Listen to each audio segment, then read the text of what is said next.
water to wine. So we offer private sommelier services, which is just wine tastings, wine events, charcuterie boards. I love charcuterie. Anything wine related. My wife does all the creative stuff, and I just get to teach about the wine. So so she preps the food and thing, does she? Absolutely. And she displays it nice and pretty. Yes. Which guys generally are bad at, right? Yeah. If it was up to me, it would just be a plain black tablecloth. Yeah, and, yeah. You'd be serving yourselves, but she's the creative mind behind the whole thing, and I just cut the cheese. What was the turning point? I met my wife at the time. She was just a friend. March of 2019. She has a big face, so she was going to church. So I went with her. Where'd you meet your wife?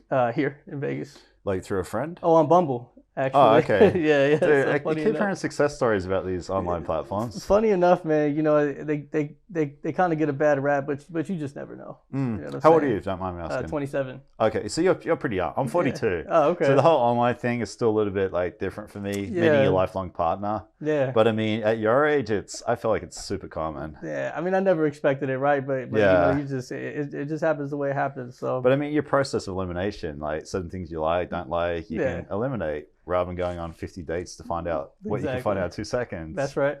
So you Bumble, what'd you do first date?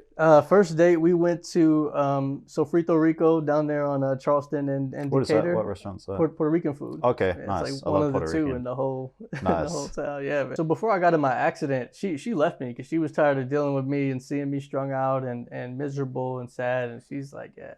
I care So you're about still you. drinking and stuff when you're with her? Yeah, I was still drinking from the time I met her to June. So she saw me at the very end of it, which was also the very worst of it. Okay. So for about 3 months, and so she left me. She broke up with me. And it's like, hey, I can't do this anymore. But she would still, and she wouldn't talk to me. It's a weird moment, and she doesn't like when I share this part. But she wouldn't talk to me. She would pick me up twice a week after I got in a car accident, no car.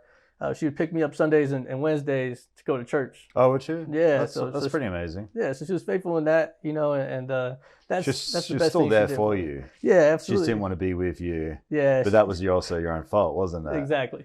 And you probably understand that 100% now. Yeah. Did you understand it at the time? You just didn't know how to change that, or were you? I wasn't mad at her. I mean, I usually like after a breakup, it would take me a couple weeks. I don't know how long it takes everybody else. Maybe a couple weeks, and I'll be over it.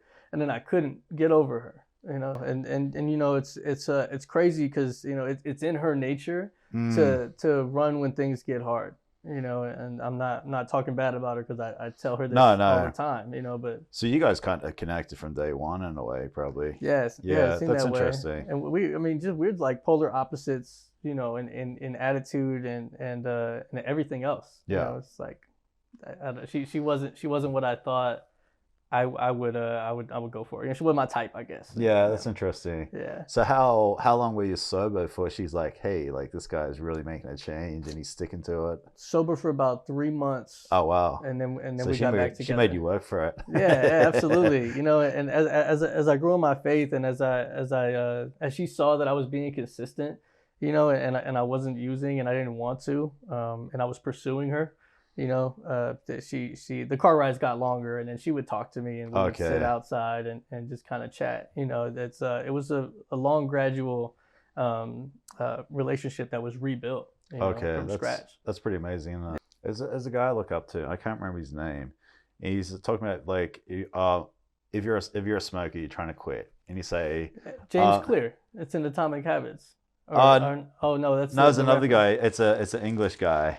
And he's like, rather than saying, I'm an ex-smoker, he's like, I'm a non-smoker. Yeah. I don't smoke. Yeah, I don't smoke. So rather than relating back to I used to do it, saying, hey, this is my new identity, and you're not relating to that old identity. Exactly. And it's very simple, but it makes a lot of sense. Yeah. And that's kind of what you're touching on, isn't it? Yeah, absolutely. It's so important, man, because if all you see yourself is as an alcoholic and or an ex-alcoholic, or an ex-alcoholic. I used to have an addiction. Yeah, absolutely. Yeah. I even the way I talk, like I don't ever say when this happens or if this happens. I'm like, I'm always like 100% committed when I say something. Yeah. When my business is successful, this is how. It's not if and when or why. It's like, no, this is fact. I'm going to make this happen. Yeah, I'm taking the word try out of my vocabulary for that. Try same being a good reason. one. Yeah. Yeah, because I'll talk to people and they're like, because I just quit my job. And they're like, oh, what are you doing now? Oh, I'm just trying to build better habits. Yeah. Okay. I need another mentor. I don't want to always be the mentor. You have to be mentoring someone and being mentored at all times. What's your opinion on that? Some people say to be around more successful people. Some people say to balance the both. So you're bringing people up, but you're also learning. What's your balance on that? I think it's both, man. You know, in the church, obviously we call it discipleship, but you know, they just recommend that you always good formula is always be learning from somebody and be teaching somebody else. I like that. You know what I mean? Because you don't want to be someone who just consumes and consumes and consumes all the time and doesn't give back or help others. Yeah. There's a book called The Go-Giver. I may have read that. I definitely know the name of it. Bob Berg and John David Mann. You know, okay. And it's a book that just talks about this guy that's in sales, and he's about to get fired, has a really bad time, and his coworker is just like he's doing really well, and his coworker comes in and he's like, hey, call this guy and he'll kind of give you some of his principles that I learned from him if he's willing to do that. Yeah. So he goes and he pursues this guy, and the whole book is him learning these 5 laws of I think it's atmosphere of success or something along those lines. But 5 laws of success, and 4 of them are what you can do for other people. I gotcha. You know, so I firmly believe that you have to have somebody in your life that's teaching you, that you can learn from, gain wisdom from, somebody in your business. Whatever area it is you're trying to grow in, I think you need to find someone who already does it well consistently. I made a commitment to my daughter that I won't get to the end of my life and allow her to be able to say that daddy didn't try his hardest. I like that. Yeah. I want to. And being true to yourself and doing what you want to do. Absolutely, man.